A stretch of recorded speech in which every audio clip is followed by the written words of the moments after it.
mitad del vaso lleno. Si consideramos la debilidad representativa con la que asumió el nuevo gobierno hace 5 meses, podemos vislumbrar una mitad del vaso vacío y otra mitad del vaso lleno. Empecemos por el final. Si bien es un gobierno que llega al poder sin un claro programa político-económico, lo obtiene merced al trabajo en las sombras de quien fuera presidente del Banco Central en la época de Macri. Nos referimos a Federico Stroessner, mentor y creador de dos herramientas que hoy utiliza Milei como el martillo y el cincel de su gestión política de gobierno. El martillo es el DNU 7023 y el cincel la Ley Bases y Fundamentos para la Libertad de los Argentinos. La misma abulia política que no le permite a buena parte del Congreso de la Nación posicionarse en tanto oposición, para el antiperonismo es más fácil ejercer de tal cuando gobierna el peronismo, es la que habilita a que el martillo, DNU 7023, opere como única herramienta programática de los libertarios. Sin tratamiento presumible en la Cámara Baja, el DNU es el basamento de todo lo que un presidente excepcional esgrime como gestión en el orden de nuestra política interna. Muchas de las transformaciones de fondo que se propone el DNU pretenden ser cristalizadas por la ley Bases. Pero no está en la lógica del oficialismo esperar que estos trámites institucionales conduzcan las acciones de gobierno. La discusión de la ley Bases solo sirve para poner en evidencia qué sector de la oposición va a presentarse socialmente como predispuesta a medirse con un poder ejecutivo que opera desde la lógica de todo o nada. La preocupación tiene que ver centralmente con una lectura electoralista. Es como si todo el macrismo, el conservadurismo radical, hace décadas alejado de un posicionamiento liberal progresista, estuviera tratando de interpelar a un electorado hastiado de la alternancia entre el peronismo y los librecambistas blandos o más o menos duros, y que encontró en un grupo muy pequeño pero ruidoso y vistoso de extremistas neoliberales o anarcocapitalistas, como gusta a ellos autopercibirse, la salida y respuesta a 8 años de políticas erráticas que no le permiten a la Argentina levantar cabeza y ponerse a la altura de las circunstancias y crecer como lo hacen todos los países de Latinoamérica según un reciente informe de la CEPAL. Lo paradójico de todo esto es que no pareciera que el ajuste que propone Milei vaya en dirección de ser la solución a inflación, desempleo y pobreza, sino más bien el trabajo sucio previo para aplicar una política absolutamente impopular que termine de destruir a los asalariados y más aún a los trabajadores informales, toda vez que el ajuste a la política o a la casta pareciera estar siendo una mera consigna de campaña poco corroborable en lo que una cosa y otra signifiquen para el gobierno, puesto a que el único ajuste visible es el de la clase media y los trabajadores formales o informales del país. Finalmente, las señales de alarma que obviaron los diputados opo-oficialistas con relación al DNU y la ley Bases se encendieron en el Senado a la hora de rubricar algunas decisiones que podrían poner de rodillas al país frente a lo que graficamos más de una vez en esta columna como un capitalismo de pillaje. El foco está puesto en el RIGI, régimen de incentivos a las grandes inversiones, que no es ni más ni menos que el mayor intento de cesión de soberanía económica, territorial, fiscal y política del que se tenga nota entre 1810 y 2024. El oprobioso pacto Roca-Runciman, al lado de esta deferencia al librecambismo corporativo del siglo XXI, queda como un acto de afirmación soberana al lado de este régimen que incluso es resistido por buena parte del capitalismo autóctono. Si el anarcocapitalismo es la rendición incondicional ante los multimillonarios mundiales, verdaderos héroes para Javier Milei, o ante una fracción del capital nacional catalogada como valientes por el primer mandatario, ya que compran dólares ilegales y los fugan, no tributando a la organización criminal que preside Milei, el Estado argentino, ni un solo peso, tenemos malas noticias. No todas las fracciones y facciones del capitalismo autóctono estarían de acuerdo con estos lineamientos. Y más, la política macro aplicada por Milei no convence a un espectro importante de la sociedad y la economía nacional que van desde la sociedad rural argentina hasta los asalariados formales sindicalizados y no formales. Clase media mediante, valga la redundancia, todos ven con asombro que la libertad avanza pero no lo subió al tren que lo lleva. Los primeros, exportadores de soja, han invertido más en silobolsas que en semilla. No liquidan lo suficiente para que esto implique un sustancial ingreso de divisas estadounidenses. El ancla nominal a la que se refiere el panelista televisivo convertido en presidente fijaría un precio del dólar anclado en 1.000 pesos. El problema es que la inflación desde diciembre y por inducción del mesadinerista Caputo, hoy ministro de Economía, hizo un tobogán que experimentó un subidón en diciembre del 23% para pasar al 13, 11 y finalmente alcanzar los 8 puntos porcentuales en abril, llegando a los índices más altos de inflación heredada por la administración económica de Sergio Massa. Esto quiere decir que tenemos un dólar barato pero con precios domésticos inflados, que explican que muchos de los productos que consumimos los argentinos y argentinas estén al mismo precio o más de lo que cuestan en Europa o Estados Unidos. Conclusiones de esta política monetaria es que todos los economistas del arco ideológico, desde el ex amigo y libertario Diego Giacomini, amigo del presidente, a cualquier economista filoperonista, cuestionan el atraso cambiario y la política macro en general. Los 15.000 millones de dólares que prometía Luis Toto Caputo no asoman, y a juzgar por la improcedente política internacional capitaneada por Mondino y Milei, complican aún más la llegada de los mismos. Desde el exterior se espera una señal de seguridad institucional para avanzar con inversiones en el país, sostienen algunos analistas internacionales. Pero esto no se visora cada vez que la prensa internacional ve al actual mandatario como un personaje excéntrico, en el mejor de los casos, del que todo el mundo se ríe y con el cual casi ningún primer mandatario pareciera dispuesto a retratarse en una foto a su lado.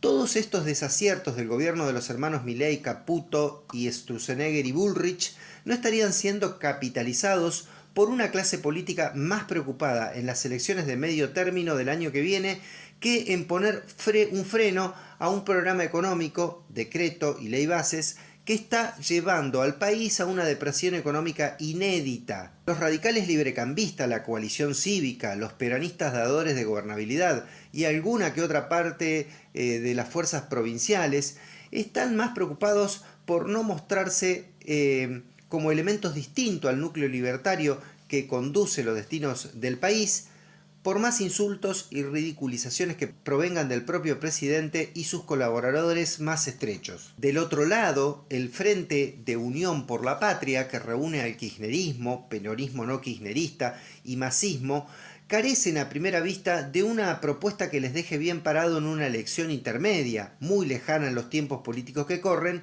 y una carencia de liderazgos y discursos aglutinadores más allá de las apariciones de Cristina Fernández de Kirchner, que parece estar más abocada a reafirmar su autoridad decisoria dentro del peronismo, alentando, tal vez indirectamente, internas en el propio espacio que no redundarían en la postulación de la exmandataria como la punta de lanza de una fuerza política dispuesta a poner término a la experiencia política libertaria encarada con firmeza decisoria y osadía por el presidente en vigencia. Así las cosas, y a la velocidad de los acontecimientos, la pregunta del millón es si Milei y compañía van a soportar las presiones de diversos sectores sociales y económicos en una economía que parece destinada por mandato de las fuerzas del cielo a llevar al país a una debacle que arrasaría incluso con el propio gobierno, que no tiene por fusible más que la propia figura del presidente Javier Milei. Muy vano sería entrar en disquisiciones de durabilidad del gobierno o de esta política cuando la oposición institucional solo se aferra a la lejana promesa de resistir sus posiciones en una elección de medio término, que queda lejos de la dinámica del presente y de las expectativas del electorado argentino.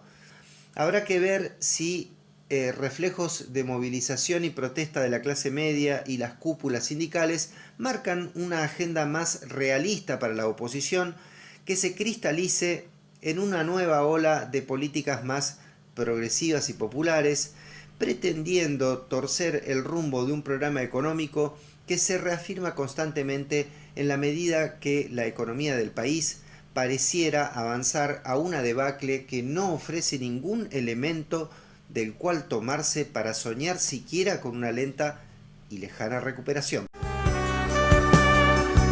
Barda Analítica. Tratando de recorrer un poco lo que viene sucediendo en torno al Congreso Nacional y cómo se va procesando la ley bases para la libertad de los argentinos, ¿sí? Y bueno, no sé si te merece alguna reflexión lo que acabamos de ver o... Bueno, has hecho una informe. Porque yo ya hablé demasiado en el informe, por eso te digo. Claro, hablaste un poquito. Sí, sí. Un informe / editorial que sintetiza muy, muy ambicioso. No sé si estoy de acuerdo en todo, pero es tan ambicioso que no sé cómo abarcarlo. Pero bueno, es también un posicionamiento. Es lo que estamos viendo, habrá que ver cómo evoluciona esto. En unos programas anteriores yo había planteado la cuestión de la accountability horizontal. Guillermo O'Donnell habla de accountability vertical y horizontal. Horizontal es la accountability del Parlamento, de la justicia. Y bueno, la gente eligió a este presidente y uno de los desafíos para el común de la gente es cómo funciona el sistema de pesos y contrapesos en una república democrática. Sí. Y bueno, ¿qué esperar? Y bueno, esperar a ver cómo eso funciona. A mí lo que me llama mucho la atención, creo que un poco lo comentabas vos, pero cómo el presidente, no tengo muy claro si está realmente presidiendo, porque cuando uno ve todas estas gestiones, está lo que vos llamaste la semana pasada oficialismo, tenés a distintos funcionarios del propio gobierno nacional. La oposición, algunos opositores dicen que hay que darle una mano, pero el presidente no está en acciones cotidianas, no está en la gestión cotidiana. Incluso hay dudas de que los viajes que está haciendo, que hace cada mes está haciendo un viaje, parecen más viajes de turismo o que tienen que ver con su propia campaña política que con viajes de gestionar algo. Por ejemplo, hoy está en España. El presidente está en España, pero no hay reuniones con el presidente de España, ni con ninguno de sus funcionarios, ni siquiera con el rey de España, como para decir el protocolo formal. Como un viaje anterior que hizo Estados Unidos y comentábamos que la embajada se ven en figuritas para tratar de crear alguna actividad que le dé un poco más de institucionalidad. Esta vez no ha sido la excepción. La embajada de España se ha visto en figuritas para tratar de generar algún tipo de formalismo a los viajes del presidente. Entonces el presidente no está muy claro, gobierna el jefe de gabinete, gobierna el ministro de Economía, pero no sé si el presidente está gobernando. Y ya que mencionamos que está en España, me parece muy interesante, él está en una conferencia con la extrema derecha, él está haciendo un apoyo al partido de Vox, y Vox a su vez un apoyo a Milei, pero el fin de semana Vox perdió en Cataluña. En Cataluña hubo elecciones y ganó el socialismo. También le ganó al Partido Nacionalista Catalán, el cual ha perdido mucho, no me va a salir la pronunciación, Bejuijó, creo que era el referente del partido catalán, del independentismo catalán, que salió segundo. Sí. Entonces, ahora hay que ver si consigue el socialismo, el PSOE, los suficientes votos como para formar gobierno en Cataluña. Probablemente eso suceda, pero es interesante que el PP y la extrema derecha no les fue nada bien. Pero... así que estas campañas no necesariamente, incluso este viaje de Milei y todo esto que actúa Vox en Cataluña sacó exactamente los mismos votos que en la elección anterior, unos 8 puntos. Así que no está muy claro de que realmente en España está habiendo un gran auge de la extrema derecha. Porque ya que estamos, bueno, hablemos de España un poquito. No, está muy bien. Yo lo que veo es que los viajes de Milei, al menos en lo que tienen que ver porque tampoco es que ha hecho varios viajes, pero ha reiterado varios a Estados Unidos. Viajó por lo menos 3 veces como presidente y una vez como presidente electo, siempre con objetivos particulares, no particulares por la vida privada del presidente, sino más bien por contactarse con privados, ¿no? Sectores privados, empresarios. El caso de Elon Musk, que es una de sus visitas favoritas en Estados Unidos, visitar a su amigo virtual, ahora real, Elon Musk.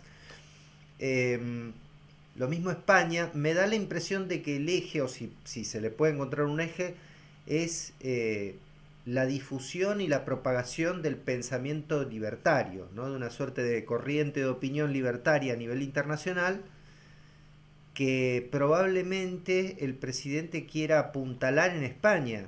Esto suena raro porque vos decís, bueno, ¿cómo un presidente de un país sudamericano como Argentina va a viajar a España para apuntalar candidatos de, en este caso, Vox, la extrema derecha, el conservadurismo? Sí, ¿No? hay dos reflexiones. Primero, que en principio se está metiendo en asuntos internos de España, Además, porque está participando en la política interna de España.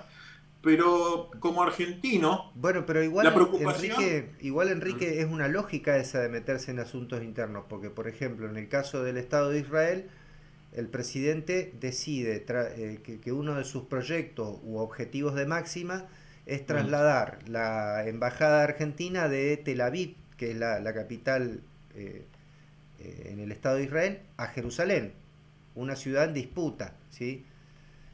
Eh, ha hecho lo propio también en Colombia, ¿no? Eh, Insultando al presidente colombiano. Digo, siempre es esa lógica un poco escandalosa, por decirlo, no me sale otra palabra. Sí, pero lo preocupante igualmente es los viajes de un presidente que no está viendo vicepresidentes, no está viendo primeros mandatarios, o cuando fue a California, ni siquiera al gobernador de California, la sexta economía más grande del mundo. Es decir, los presidentes salen de sus capitales, o los primeros Sí. ministros, y van al extranjero para gestionar algo para el país, del cual forman parte. Acá no se está observando eso, ¿no es cierto? Eh, Diste en el núcleo de la cuestión, porque ese es tu problema, Enrique. Es nuestro problema. Digo, es un problema de los argentinos en todo caso, pero no del presidente Javier Milei. O sea, y esa disociación es la que causa extrañamiento no solo a nosotros que somos analistas de la política nacional local, ¿no? Doméstica, sino también a los analistas de política internacional que miran a Argentina desde Europa o de Estados Unidos, ven exactamente lo mismo, un presidente que viaja por el mundo no necesariamente representando los intereses de su país, sino más bien un cúmulo de ideas que tampoco se sabe muy bien qué anclaje de la realidad. No es que no se sabe, no tienen ningún tipo de anclaje en la realidad, ¿no? Porque a la hora de evaluar cuántos fueron los proyectos libertarios en el mundo, en términos históricos, en términos del presente, y qué éxito han tenido los proyectos libertarios en el mundo, tenemos una cantidad de información y de datos igual a cero casi, ¿no? Sí, este es el primer país, hay una localidad de Estados Unidos gobernada por los libertarios, según un informe que hizo la BBC, Claro, pero más allá de ese pueblito de 200 habitantes, esta es la primera vez que un país es gobernado por un partido libertario. claro. Después creo que hubo Pero una experiencia mínima de una igualmente primer ministro hay británica. ¿eh? Perdón, no, que hubo una pequeña experiencia de una primer ministro británica, me parece, ¿no? Que duró un par de semanas. No, pero yo Pero, no lo consideraría eso libertario. claro, Por ejemplo, a veces algunos dicen neoliberal libertario. Para mí no es lo mismo sí, neoliberal y libertario. Es más, Creo que el neoliberalismo está a la izquierda de este enfoque libertario. Tampoco me atrevo a decirlo que es conservador. Creo que el libertario es algo, en cierta medida, algo nuevo. Pero además lo que me parece interesante es que el presidente el presidente argentino no parece hacer viajes para gestionar cosas para el país. No está muy claro en el tema institucional en qué consiste el viaje. Y lo mismo podemos decir a nivel nacional, lo que comentaba al principio. No está claro que él esté gestionando ni el proyecto, impulsando o empujando la ley bases. No. Tampoco estuvo el famoso pacto 25 de mayo, que creo que se va a terminar siendo considerado un bluff.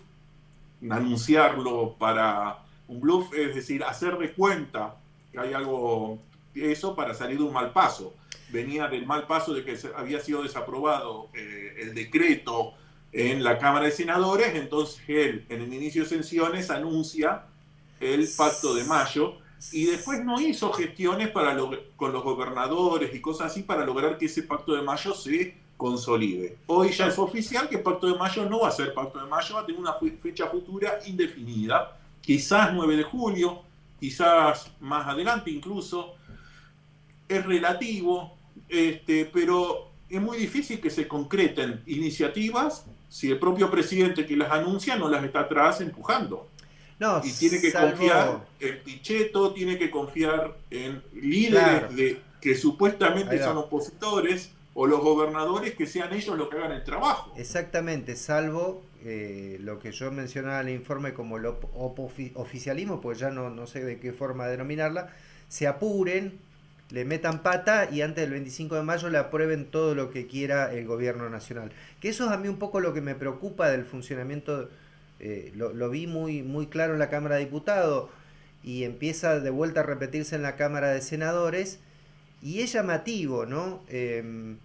Digo, porque si vos tenés durante varios días, día tras día, semana tras semana, legisladores diciendo qué pésima que es esta ley, qué ley tan terrible, qué ley tan contradictoria, va a ser un desastre para los argentinos, etcétera, etcétera, pero ¿saben qué? La voy a votar.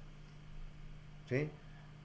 Entonces, es como un poco llamativo ese es el discurso con el accionar. Digo, si es una ley tan mala, tan perjudicial, bueno, habrá que convertirla en una buena ley. ¿Se puede convertir en una buena ley? Yo no sé qué tanta flexibilidad o qué tanto margen hay, como por ejemplo para modificar aspectos sustanciales del RIGI, ¿sí?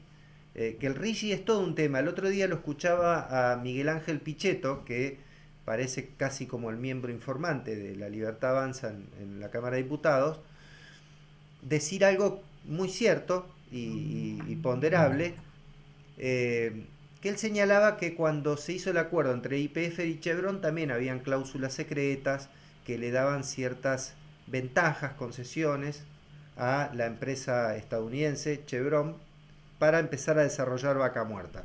Bien, perfecto.